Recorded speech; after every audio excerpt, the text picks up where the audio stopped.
não faz nem 15 semanas, o mundo está diferente. Todos estamos diferentes, até meio perplexos, porque uma notícia que começou até, de certa forma, que não causava muito espanto, alguns casos de pneumonia numa província do interior da China, no início de dezembro do ano passado, foi evoluindo, e hoje nós estamos diante de uma pandemia. O Brasil está em estado de emergência, o Paraná, Ponta Grossa não é diferente, e está todo mundo assim, convidado, convocado e sendo solicitado de que permaneça em casa, de que fique na sua reclusão social, de que não circule. O que será que tem de mito, o que será que tem de verdade, que riscos de saúde nós corremos? Para tirar essas dúvidas, eu recebo hoje aqui o Dr. Magno Zanelato, pneumologista, que vai contar sobre isso para a gente. Dr. Magno, prazer recebê-lo, seja bem-vindo. Prazer é meu e obrigado pelo convite. Doutor, a gente viu o povo dizendo, essa é uma nova gripe H1N1, esse é só um resfriado, isso não faz nada, isso é alarmismo. E a gente está vendo as coisas evoluírem de um jeito bem diferente. É sério, né, doutor? Muito sério. É muito sério. É só quando as pessoas fazem esse tipo de comentário, é só contra-argumentar. Vocês viram quando teve a gripe H1N1, fecharem aeroportos, trancar fronteiras, fechar grandes parques temáticos? Já viram cidades desertas, assim, cidades inteiramente turísticas desertas? Nada disso aconteceu antes. Esse vírus é diferente do H1N1.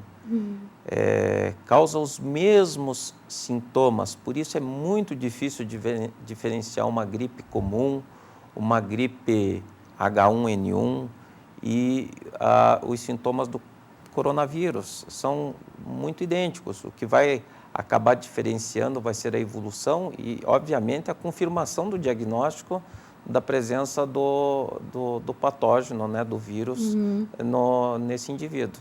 Né?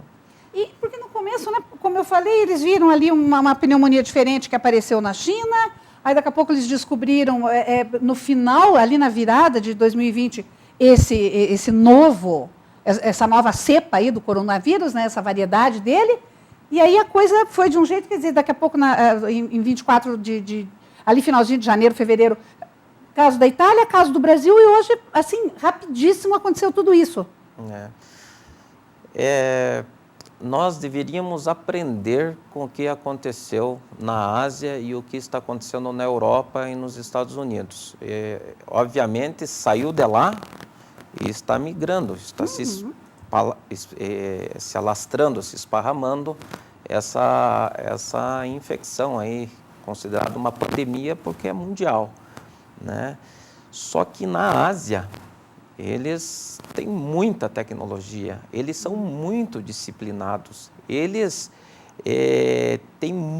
dispensaram muito recurso e quando fizeram o toque de recolher, ninguém estava na rua, ninguém estava trabalhando, ninguém simplesmente se parou para atender uma situação desastrosa e se conseguiu o controle, né?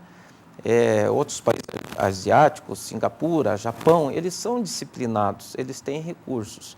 Já foi para a Europa, também tem recurso, também são disciplinados, mas perderam o time, entende? Eles perderam, Ana, aquele momento de fazer, olha, ainda a doença não está, não apareceu ainda, é um e outro caso. Na hora de fazer, quando tomaram medida já era tarde. Acharam que estavam, como muitos brasileiros, em coronaférias. Exatamente. Agora, em vez de a gente aprender, eu acredito e tenho absoluta convicção que a gente está sendo muito moroso em tomar medidas, né? Nós temos que realmente encarar essa situação com a gravidade que ela requer. Nós precisamos interromper o ciclo de propagação do vírus. E a única maneira de interromper o ciclo é efetivamente uma pessoa não poder transmitir para outra. E isso aí só se dá se todo mundo se afastar de convívio mútuo, de aglutinações, não é só aglutinações assim Estão falando inicialmente é 50 pessoas, é 200 pessoas, 50 pessoas, mas na verdade é de pessoa para pessoa. Uma pessoa infecta duas infecta quatro infecta 8 e assim por diante, mas numa velocidade gigantesca.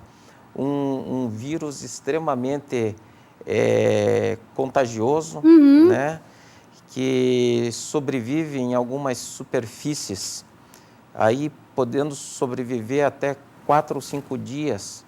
Então, você veja, passa uma pessoa contaminada na igreja, vai rezar, e pega lá no púlpito, lá vai rezar e coloca a mão infectada. Escorreu o nariz, encostou ali, e no outro dia a pessoa vai lá, ela encosta lá, ela pega. Ou ela pode ir num dia que essa igreja não tenha tanto movimento, numa quarta-feira, só que na missa de domingo, depois de 5 dias, uma pessoa vai colocar a mão lá no banco e vai pegar, porque ainda vai ter o vírus vivo. Assim é no vidro, no aço inox, então tem algumas superfícies que ele se mantém muito tempo. E o contágio é extremamente... o vírus se instala assim de uma maneira... tem facilidade de contágio. Então, precisamos tomar as medidas que são necessárias. É terrível parar de trabalhar, de produzir, deixar de ganhar. Todo mundo vai ter impacto financeiro. A pessoa autônoma, a empresa que tem os seus empregados, o trabalhador, todos vão ter prejuízo. Mas o prejuízo maior é se não se tomar as devidas medidas para que isso daí se consiga, o que todo mundo está falando, achatar a curva. Não seja todo mundo infectado de uma vez só e imploda nosso sistema de saúde, que não consegue daí atender as pessoas e se torna uma questão de calamidade pública, né? E a gente fica chocado em ver, né, doutor, um país, por exemplo, como a Itália, que, né, os países de primeiro mundo, saúde, estrutura de primeiro mundo, eles estão escolhendo quem eles deixam morrer, porque eles não conseguem atender. Exatamente. E é lógico que a população da Itália é uma população, todos os países europeus, eles têm uma faixa etária, uma população mais envelhecida, né? Tem poucos filhos e eles são longevos. Então, acaba tendo no índice, na incidência lá de mortalidade, aparece óbito em pessoas mais velhas, né? Mas o vírus, quando você vai ver, tem pacientes jovens, agora falaram que não acometia crianças, está aparecendo os casos nas crianças, e você vê as alterações em pacientes jovens, crianças, alterações nas tomografias e no quadro clínico tão grave como é no idoso. Só que o idoso, por às vezes não ter reserva e tal, às vezes não consegue suportar, muitas vezes, 1 semana, 2, 3 semanas no respirador, porque o seu órgão já foi um órgão deteriorado com os anos de vida. Já um paciente jovem que tem uma capacidade de assimilar mais essas alterações abruptas e agudas, às vezes ele consegue se manter lá no respirador 1, 2, 3 semanas e se recuperar e daí conseguir ter uma recuperação desse quadro grave. Mas precisa ter condições de material, precisa ter o respirador lá, né? Precisa ter o respirador, precisa uma pessoa para entubar e tudo, precisa ter um leito no hospital para poder atender. Se não tiver, como é que vai atender? Daí vai morrer as pessoas que não eram para morrer. E, né? Doutor, então, nessa sua colocação, o comprometimento pulmonar do Covid-19, do coronavírus, é maior do que de outras gripes, resfriados, etc. Ele é mais nocivo ali para o pulmão, ele é mais vilão do pulmão. É uma doença nova, está se estudando, está se conhecendo muito dela num curto período de tempo. Muitos trabalhos estão saindo já da Ásia, associações aí com o uso de algumas medicações que pode ter uma evolução pior, né? E daí começa a se estudar os mecanismos. Mas a alteração, ela no pulmão faz um processo inflamatório brutal bilateral, na parte de cima, de baixo, em todo o pulmão. E por isso que a pessoa, com esse processo inflamatório brutal, não consegue respirar. Todo o pulmão acometido. Quero salientar que na gripe H1N1, também uma virose grave que teve, também fazia um processo inflamatório brutal no pulmão. É muito diferente, às vezes, de algumas situações que nem tem algumas pessoas erroneamente passando informações e isso desconstrói muitas vezes aquilo que a informação correta está tentando construir e propagar, que é de uma doença indolente. O resfriado é indolente, é indolente. Às vezes nem febre não faz, dá uma coriza, dá um espirro, 2, 3 dias a pessoa está melhor, um pouquinho de dor de garganta.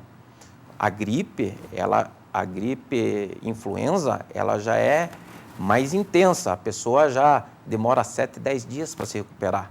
Ela já tem sintomas de febre alta, ela fica prostrada, 2, 3 dias, é uma coriza mais intensa, tosse importante, mas também se recupera. H1N1 já começou a fazer um grau de acometimento pulmonar bastante importante e essa aí a gente está vendo também que faz um acometimento primário da doença.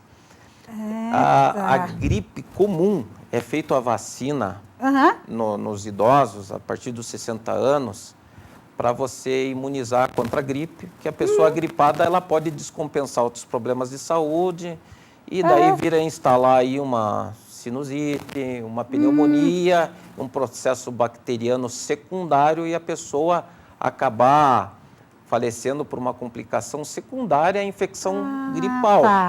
Só que tanto o H1N1 como agora muito mais intenso o Covid-19, eles fazem alterações primárias próprias do próprio vírus. Quer dizer, eles não precisam nem da ajuda de bactéria para serem terríveis. Exatamente. E, doutor... e nem ajuda, assim, de comorbidade. Lógico que se a pessoa tiver mais idade, tiver um diabetes, tiver uma pneumopatia, aí, um enfisемatoso mais grave, tem mais dificuldade de suportar esse impacto da infecção. Mas não quer dizer que a doença vai ser pior nele que no jovem. Quer dizer que ele vai ter mais dificuldade de se recuperar. Essa é uma colocação bastante importante para as pessoas entenderem, né, doutor? Porque exatamente. O grupo de risco não é que ele tem mais facilidade de pegar, ele tem mais dificuldade de recuperar. Exatamente. E, doutor, quais são, assim, quando é a hora de procurar o serviço de saúde ou quando é a hora de não ir encher ainda mais as unidades, ou pronto-socorro, pronto-atendimento? Qual é o diferencial aí? Que dificuldade, né, para a gente responder isso. Na verdade... Até pelo pânico que cada um fica a cada espirro, né? Quem não quer procurar uma opinião de um profissional da área de saúde, até de um próprio especialista, pulmão e tudo, para saber se ele está com uma doença mais séria ou não está. Todo mundo quer.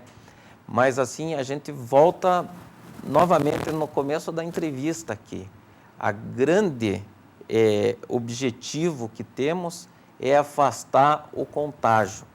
Ela é muito contagiosa. Então, se a gente evitar de procurar locais que normalmente você já vê várias pessoas aguardando numa sala de espera de um pronto atendimento, isso já é uma situação habitual, com vírus sem vírus. Imagine essa doença que ela contagia assim rapidamente e faz várias pessoas ficarem acometidas ao mesmo tempo, esse monte de gente ir num pronto atendimento. Essas pessoas continuarem indo no supermercado, em lojas, no cinema, etc., é uma coisa que vai fazer com que nós não tenhamos condições de fazer o atendimento. Então, esperamos, as recomendações são para que só os casos graves procurem um atendimento hospitalar. E o que é caso grave? Quando a pessoa está respirando, está com febre, está com tosse, ela com os sintomáticos, ela toma um antitérmico, ela melhora da febre. Aquela dor no corpo, aquela prostração, ela está congestionada, toma um antihistamínico, antigripal, tira aquela congestão, ela se sente melhor. Mas a falta de ar, a pessoa começa a dar 2, 3 passos, ela não consegue respirar, começa a ter falta de ar. É isso que está sendo recomendado, que essa pessoa, ela procure daí a assistência hospitalar. E nos hospitais a orientação é que é para esses casos aí que seja coletado material para que se faça o diagnóstico do Covid-19. Queria salientar aí que nós estamos, você veja, já com problema de material para se fazer diagnóstico. O ideal seria a gente ter a gente tirar essa dúvida. Para todo mundo, né? Assim.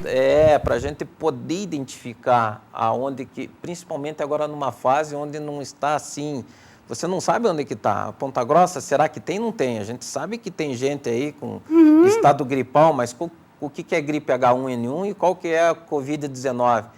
É H1N1, aquele ali é H1N1, aquele lá é vírus da influenza mesmo, é gripe normal, gripe.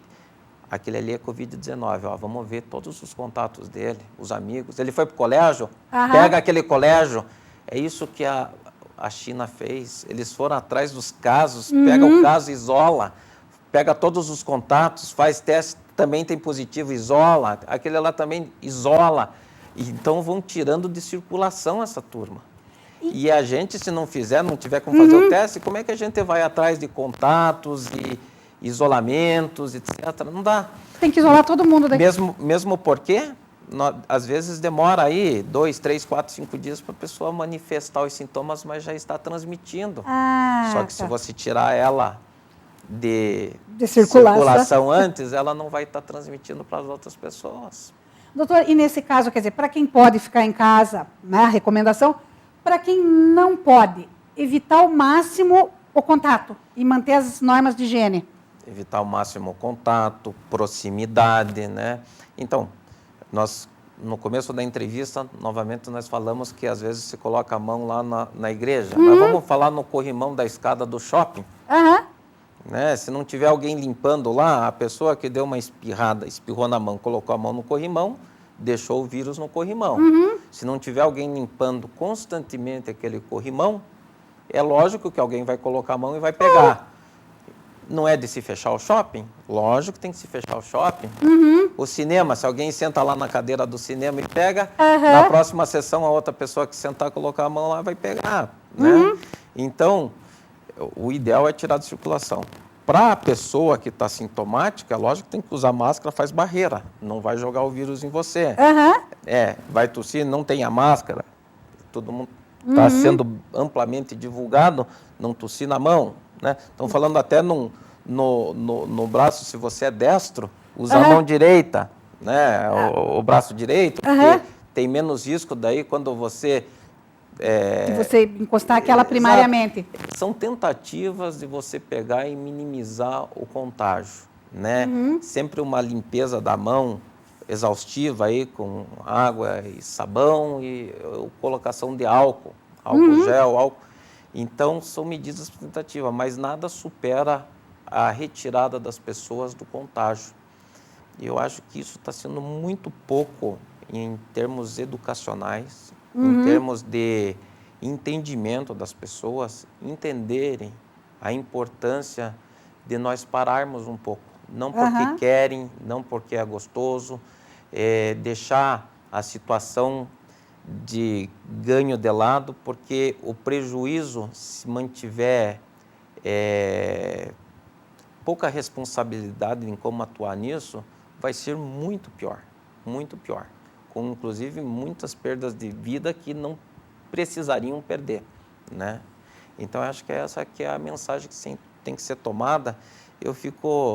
Você veja, eu tenho nos últimos 3 meses aí, a gente só escuta isso e dentro, por se tratar da minha especialidade, a gente está sempre conectado com a Sociedade Paranaense de Pneumologia, que está sempre nos mandando diretrizes, estão se reunindo e discutindo os casos, que estamos conectados à Sociedade Brasileira de Pneumologia e Fisiologia, que estão conectados com o pessoal da infectologia, do intensivismo que circulam no país e sempre estamos municiados de informações de colegas que estão dentro dos hospitais, vendo o fluxo de pessoas sendo atendidas e passando informações para nós.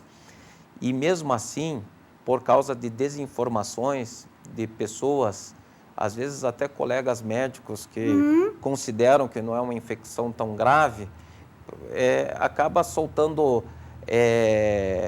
informações que desconstroem e que as pessoas não param para ver realmente a gravidade.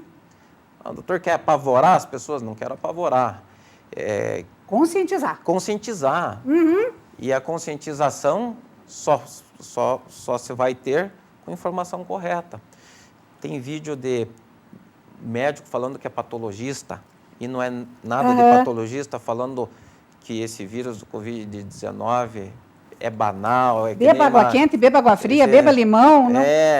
Então, faça tudo isso, mas fique longe dos outros. Tá certo, doutor. Soluções de imunidade que não tem nada comprovado que resolve alguma coisa, a vitamina D em altas doses que não... Então, essas desconstruções não deixam as pessoas atentas para ver assim, a necessidade de se parar um pouco para tentar evitar a catástrofe. Talvez esse seja o momento correto, enquanto ainda não tem casos. Ponta Grossa tem algum caso já diagnosticado do Covid-19? Nenhum. Até agora não. Pode ser que esteja circulando aí, mas não tem. Mas não é agora o momento de evitar? Porque está tendo já casos confirmados. Era 60, foi para 70, 100, está subindo. Já tem um caso de óbito hoje em São Paulo. Já tem mais 2, já tem, né? Uma colega, e os Estados Unidos, por exemplo, está 1 ou 2 semanas na frente da gente. Você vê uma colega nossa, em 3 dias aqui, Estados Unidos, eles têm um pouquinho de... Talvez eles estejam numa incidência 1 ou 2 semanas de diferença para nós. Eles, de 3 dias aqui, veja a situação. Dia 16 de março, tinha um total de casos de 3.500 casos, 68 mortes. No dia seguinte, 4.300 casos, 75 mortes. 18 de março, hoje, 7.000 casos e 100 mortos. Então, vamos conseguir parar enquanto é tempo, né, doutor? Muito obrigada. As suas informações foram fundamentais, importantíssimas. E tomara que a gente consiga aprender com tudo isso. Obrigada. Eu que agradeço. No próximo bloco, a gente vai ver o impacto econômico dessa pandemia que, claro, está nos atingindo a cada dia.